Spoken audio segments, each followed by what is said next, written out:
This is my Papale Niu coconut frond hat. Do you like it? I dedicate this hat to all the plantation workers in the past in Hawaii and other places.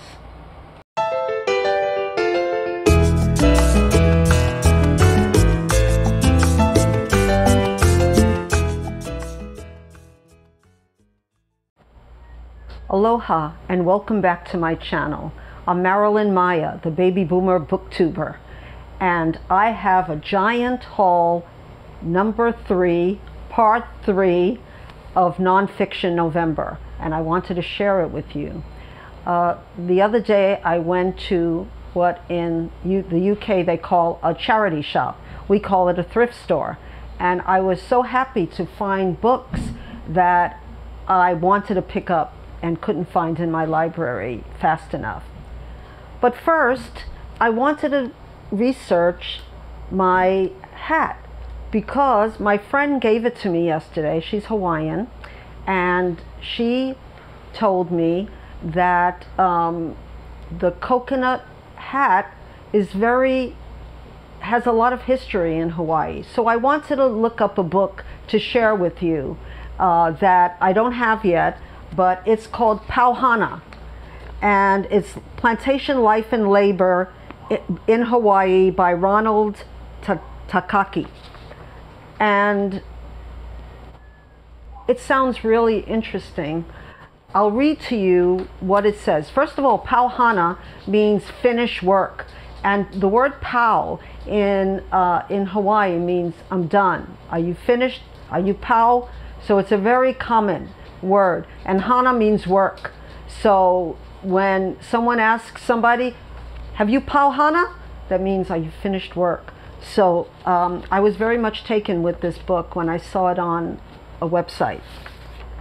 And this is what is said about it by the San Francisco Chronicle. A scholarly work that is readable as a novel. This is the first history of plantation life as experienced by the laborers themselves. The oppressive round-the-clock conditions under which they worked will make you glad they fought back in one huge strike. Takaki charts this conflict well. And it was very interesting to read about the author in his own words. He says, my grandfather emigrated from Japan to work on the cane fields of Hawaii in 1886, and my mother was born on the Hawi Plantation. I looked up the Hawi Plantation because it wasn't known to me, and it's a small plantation town in the Big Island of Hawaii. Now it seems to be a bed and breakfast. But anyway, I continue. As a teenager growing up on Oahu, I was not academically inclined, but was actually a surfer. During my senior year, I took a religion course taught by Dr. Shunji Nishi, a Japanese American with a PhD. I remember going home and asking my mother, who only had an 8th grade education, Mom, what's a PhD? She answered, I don't know, but he must be very smart. Dr. Nishi became a role model for me, and he arranged for me to attend the College of Worcester. There, my fellow white students asked me questions like, how long have you been in this country? Where did you learn to speak English? They did not see me as a fellow American. I did not look white or European in ancestry. As a scholar, I have been seeking to write a more inclusive and hence more accurate history of Americans, Chicanos, Native Americans, as well as certain European immigrant groups like the Irish and Jews. My scholarship seeks not to separate our diverse groups, but to show how our experiences were different, but they are not disparate. Multicultural history, as I write and present it, leads not to what Schlesinger calls the disuniting of America, but rather to the reuniting of America. I'm sorry if this was too long, but I felt in today's political turmoil that it was very apropos to see how he was treated when he left Hawaii to go to the mainland. I'm not sure where Worcester is. It sounds really familiar. I'm not sure if it's Indiana, Illinois. Let me know down in the comments if you know where it is, but it really sounds really familiar to me. So I have a big book haul, a giant book haul, if you count in all my part 1, part 2, and now part 3. And I will start with a book that I spoke about, but I didn't read. And I went through it very quickly. And I want to get it now in audiobook form because I really want to listen to it. It's so good. It's called The Library Book by Susan Orlean. I had to read this very fast because I have to bring it back to the library. It's due and somebody else wants it. So I really suggest you read it. In the beginning, it's such a wonderful book on so many levels. It starts out, in the morning of April 28, 1986, a fire alarm sounded in the LA Public Library. As the moments passed, the patrons and staff who had been cleared out of the building realized that this was not the usual fake alarm. As one fireman recounted later, once that first stack got going, it was goodbye, Charlie. So, I'm not going to read the whole thing, but the end says, brimming with her signature wit, insight, compassion, and talent for deep research, The Library Book is Susan Orlean's thrilling journey through the stacks that reveal how these beloved institutions provide much more than just books and why they remain an essential part of the heart, mind, and soul of the country. It's also other things as well. It's a mystery. Who did it? Who burned down this library? And they had somebody that they thought committed arson. And so it's a mystery. And another little thing that she does in every chapter is that she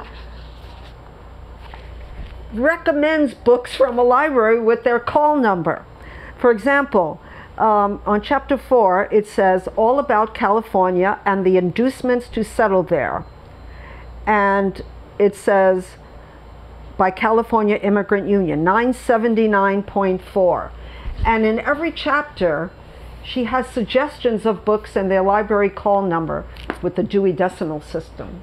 And I found that very smart and very readable.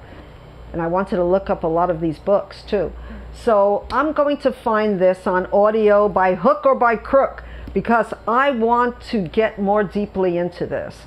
And like I said before, my eyes aren't as well as they will be hopefully in a few months.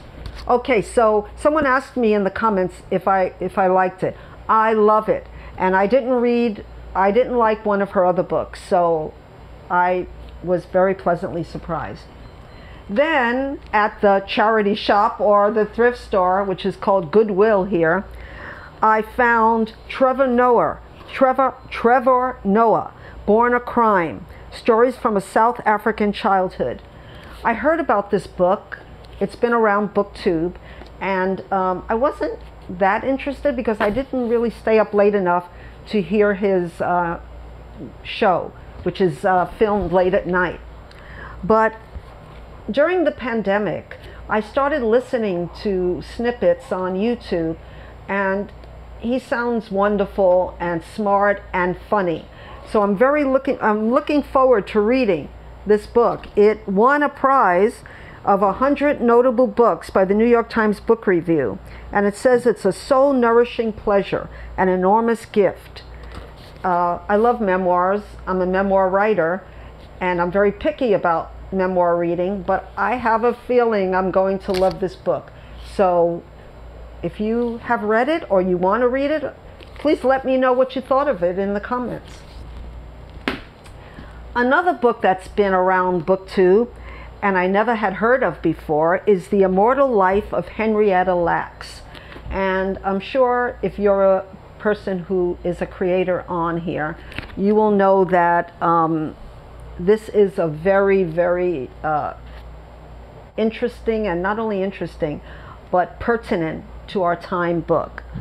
And I'll just read you what it says in the front. I haven't read it yet, but I know what it's about. Doctors took her cells without asking. Those cells never died. They launched a medical revolution and a multi-million-dollar industry. More than 20 years later, her children found out their lives would never be the same. This is written by Rebecca Skloot, and she was a poor black tobacco farmer whose cells were taken without her knowledge.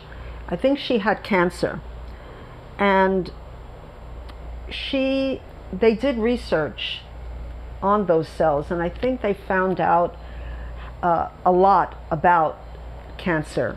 So I'm looking forward to reading this. I think it's a story about how black people in America were treated, not like human beings, but anything could be done to them without their permission, and how one woman unknowingly became a hero, but also was taken advantage of by, I assume they're pharmaceuticals companies. I'm not sure. Okay, so that's The Immortal Life of Henrietta Lacks. I'm looking forward to reading this. My next book is a book I read already, and I had taken it out of the library, and I was so amazed by it that I wanted to buy it. So of course I looked online and I got a used copy, and it's a library book that was sold in 2014, and it's by Anneli Rufus, who also wrote Party of One and Stuck, which I'm not sure, I haven't read them, but I think it's about how she's a loner. And there's a lot of books now that I want to read. One is called Quiet that I've heard that I really want to read. People think that I am an extrovert, which in actuality is not true. I'm very introverted. I suffer from agoraphobia. I love to stay home. Sometimes I have to stay home. But when I'm on, I'm on. And I love to do things that are zany and wonderful, but then I need a lot of time to recover. And that's what an introverted extrovert is, or I think they have another name for it too. Anyway, Unworthy is how to stop hating yourself. What would you do today if you didn't despise yourself? This is a wonderful book, and the author admits that she hasn't got to that point yet. But when I read her childhood, it was so similar to mine in many ways. Of course, dissimilar in many ways too. But I understood why she became, or she felt that she was unworthy. And of course, none of us are unworthy. So I really loved this book so much. I'm looking forward to rereading it, but I have so many other books to read, but I wanted to own it. Sometimes you have to own a book. Sometimes just taking out from the library and reading it once is not enough. Sometimes you want to have it so you can just reach for it when you think of it, or when something happens that makes you feel maybe unworthy, and you want to see, okay, this is why I felt that way. Anyway, I really recommend this book to women in particular who feel that they're not enough, because we're all enough. And anyway, I really love this book.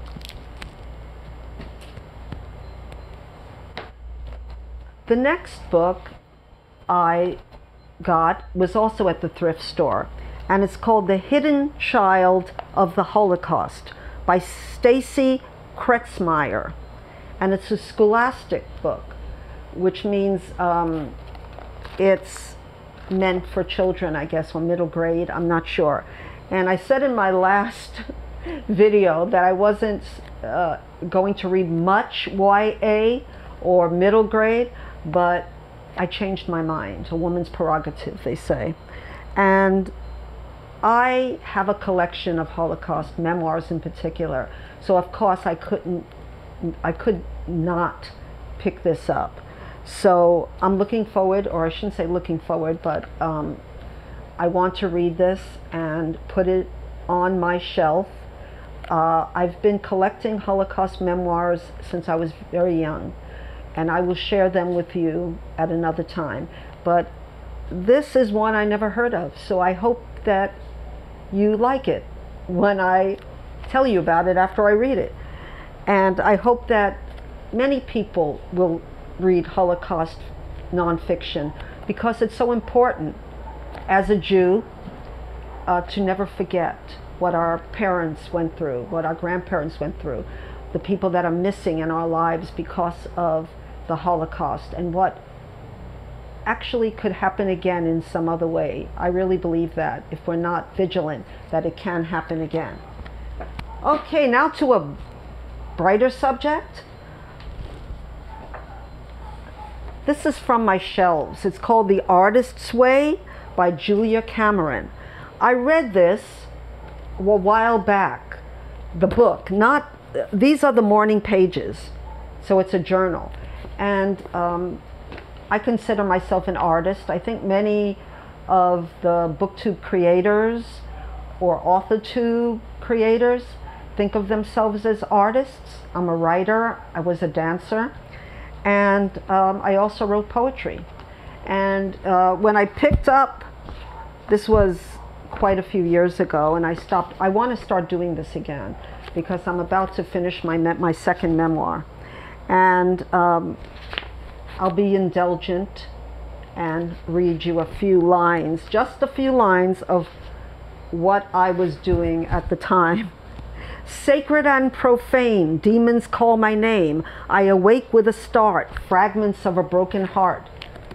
I'm not going to indulge myself anymore and read more to you. But I was very moved by both of these books by Julia Cameron, because she believes that we're all artists and we have to look to that side of ourselves to be happy. And though I haven't read it in a while, I'll just read what a few of the blurbs. The Artist's Way Morning Pages Journal is your personal gateway to one of the Artist's Way most effective tools for cultivating creativity, personal growth, and change. The morning pages. So now I remember. Julia Cameron wants us to write creatively, to be creative when we wake up and write morning pages. I'm not a morning person, so I tended to write it later in the afternoon. And I really suggest, this is a companion to The Artist's Way. And if you have read it or want to read it, I know many authors that I know have gone through the program and have felt that it was a wonderful way to boost their creativity. So that's The Artist's Way. I'm going to end with a book or two books of the same. It's called Letting Go, a 12-week personal action program to overcome a broken heart. I went through a few broken hearts in my time, broken marriages, etc. And there are a lot of books about how to get over a broken heart. The reason I have two of these is because I gave them to my friends because this was the only one that worked. It's by Tracy Cabot, PhD, and Dr. Zev Wanderer. And a lot of people may have thought that this was written in the 70s. And a lot of people reviewed this as being hokey and that didn't work. But I'm telling you, this was my Bible for a while. And I'll read you a little of the back. Immediate help for the hurting heart. Are you crying over sad songs, seeing his or her face in every crowd, aching with loneliness and hoping the phone will ring, feeling that no one else can give your life meaning? So it's a 3-month plan, they say. You can erase painful memories, regain control of your feelings, and be free to love again. Here is the step-by-step, week-by-week program that has already helped thousands. Now you can learn how to survive a lost romance and regenerate your love by letting go. I know it sounds really foolish, but it works. So if any of you are suffering from a broken heart, writing sad love songs or poetry like I just read. I really, you might find this in a thrift store or at the library, but it works. I'm telling you, it works. At least it worked for me. Well, my friends, my ohana, my familia, ohana means family in Hawaiian. I thank you so much for visiting my channel. I hope you enjoyed this third nonfiction book haul that I have, and you will look at all my other book TBRs. I don't know if I'm going to be able to finish all of these books by the end of November, but I'm going to give it a good try because these are great books, and I'm so excited about Nonfiction November. I want to thank Olive from A Book Olive for starting all this. As I wrote on Twitter last night, I started reading nonfiction to heal. And then when I found out what was ailing me, I started reading fiction to forget what I learned. And now I read an equal number of fiction books and nonfiction books. And I'm enjoying my age and reading and being on BookTube as maybe the oldest booktuber. If you like this video, please subscribe, like, share, and hit the notification bell. I really appreciate that. And until we meet again, my friends, aloha.